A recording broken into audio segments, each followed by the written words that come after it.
Welcome to Bears TV. I'm here with Bears Co-Promoter Jitendra Duffill, and we're going to discuss the recent BSPL meeting. So, Jitendra, was the recent BSPL meeting a success in your eyes? Yeah, it was really good to see that we're going to concentrate on giving young British talent a chance. That's something that's been well overdue in my eyes. So, we all know that we've got problems now presented with not just COVID, but also Poland's new roll-ins. Anybody riding in their second or third division can only ride in two other leagues, and if it's extra liga, that's only one other. So that's caused big problems, in particular for the Premiership, but that has filtered down to the Championship as well. So, that coupled with the problems we've got with Brexit and some other unforeseen issues I'm sure we've to come across yet. I think it's all the more important that we do that and try and give our own talent the best opportunities we can to develop. We've seen over the winter there was a 300 million grant for sports from the government. Was there anything discussed in the meeting in regards to a grant for Speedway?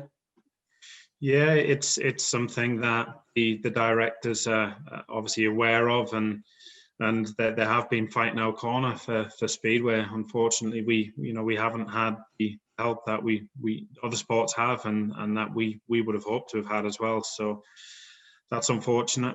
It's ongoing, and I know our directors are certainly doing everything they can to try and get to any support that's out there for us. Obviously, support would be greatly appreciated for Speedway, but is there any plans that were discussed at the meeting to race with maybe limited spectators if needs be? Yeah, I mean that's something that we are facing. But even if we run at 50% capacity, most of our stadiums would be able to hold, I would imagine, very close to or the same as a normal crowd. So I don't envisage that being a huge problem. I mean, at Redcar, we've already put plans in place to try and make the stadium a little bit more social distancing friendly, shall we say. So, every club's working pretty hard behind the scenes to make sure that they're COVID compliant once we come to the tapes, and I don't see that posing a big issue. Do you envisage any problems with spectators who may be apprehensive about attending live sporting events, obviously especially at Redcar?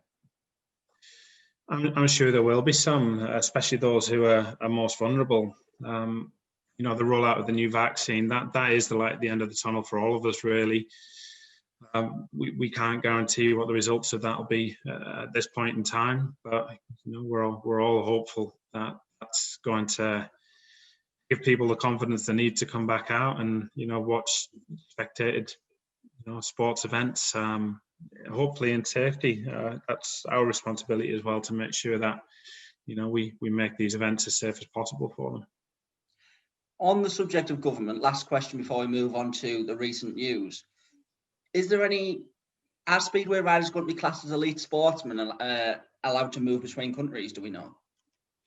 Yeah, we are classed as an elite sport. That's the reason that we weren't allowed to have spectators this year, when a lot of people will be aware that sports such as stock cars ran with fairly sizable crowds in 2020, whereas we weren't. So yeah, that's. I mean, it's got to be a positive that we're viewed in that light from government, but at the same time, that mean that we couldn't run certain events last year. Moving on to the recent terrible news that you had to break to Joe Lawler and obviously Eric Race. How hard was that just to break to Joe Lawler, that unfortunately through no fault of his own or your own, he couldn't be part of Redcar Speedway next season? Yeah, that was really difficult. Joe didn't deserve that. He was a part of our plans, obviously, this year. We spoke to all of our riders last year and told them, as long as we could keep the same team, we were committed to them. And it did look that way, that for a while that we would be able to keep the same seven. But, we got the news from Eric on the day of the AGM, which came as a bit of a surprise, but we understand and completely respect Eric's reasons. He has remained loyal to us. he hung around last year hoping for the season to start, and unfortunately he was left, I guess for him, stranded here and had to spend some time apart from his fiancée at the time, and of course his family. So I understand why he's nervous. A lot of people are going to be apprehensive about what we're going to be allowed to do this year. It's not his concern that BSP or Redcar Speedway don't have the intention to run. He knows we do, but we're only allowed to do what we're allowed to by government. So that's a big blow to the club. It obviously changes our plans drastically. We try to replace Eric with a like-for-like rider, so another heat leader. They're very few and far between. Unfortunately, that wasn't an option for us, and it meant that any rider we were going to bring in was going to bring us in between 4 and 5 points under the limit, which I think everybody knows is just not feasible for us. We can't compete at that level. So it made us gave us a really difficult decision, and that's that we unfortunately had to drop one of our reserves. And I just hope Joe managed to get fixed up elsewhere, because he is a talented young rider, and he's hopefully going to make a big impression on the British Speedway in years to come. So but I just wish him all the best, and that was difficult. How long did the club consider a like-for-like replacement for Eric? Yeah, that was the way forwards for us. That was what we wanted to do. We spoke to other riders. Somerset had a rider that would have slotted in quite nicely. Once they unfortunately had to withdraw from the league, but that decision was made before the day of the AGM, so those riders had already been snapped up. So it's just left us in a very difficult position, and we came to the realization pretty quickly that we weren't going to find a like replacement for Eric. Just not there, unfortunately. Not feasible at this present time. Do you feel as a club that we will be competitive when we come to tapes? I do. Yeah, we're well within, well down the line with negotiations with 2 riders. If we manage to do a deal with the riders that we're talking to, then I actually think we'll come out of this really well. We're focusing more on British riders at this point, because there are, in my opinion, more twists and turns to come from this, and I feel it would be risky to bring another rider from who doesn't live in the UK, because if we go down that route, we could be in the same situation again. We don't know what it's going to be. The situation is going to be with flights. Cheap flights, I think, are going to be a thing of the past now, or at least for the foreseeable future. So there are more complications to come from this. I think we know with British riders, they're here, they're ready to race. And we don't have the same issues that we might bring in either a new asset in or another overseas rider. So we're still hopeful. We're an ambitious promotion. I think we've proved that to everybody. Remains unchanged.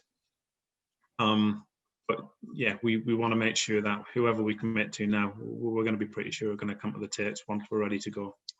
On the subject of overseas riders, obviously Jordan and Michael Palmtoft will both be based over here. Everyone's favourite dancing bear, Casper, will probably not. Is everything sorted in regards for Brexit for Casper? It is, yeah. There is, as far as visas go, we're over that hurdle. We know that's not going to be an issue for Casper. For us, a lot of riders who were granted what's known as leave to remain, which means that if you had worked in the UK and lived here in the past, then you're entitled to come and work here without a visa. We went down another route with Casper, which made it a lot easier for him. But there's certainly no concerns there now with him. You might not know this one, but when Jordan does arrive, will he have to quarantine, do you know? Yeah, quite likely. But at this point in time, again, it's a fluid situation. Yes. So we don't know what the situation is going to become there. So hopefully not. Hopefully not. And I'm sure Jordan's hoping he won't have to either. But Jordan, I'm confident is willing to do whatever it takes. He's already missed the season. He was pretty gutted by that. He wants to race his bike. He certainly doesn't want to miss out on the UK again. So, yeah, if it comes to that, hopefully it won't. And I know he'll do it. Will John be racing abroad at all, or just in the United Kingdom?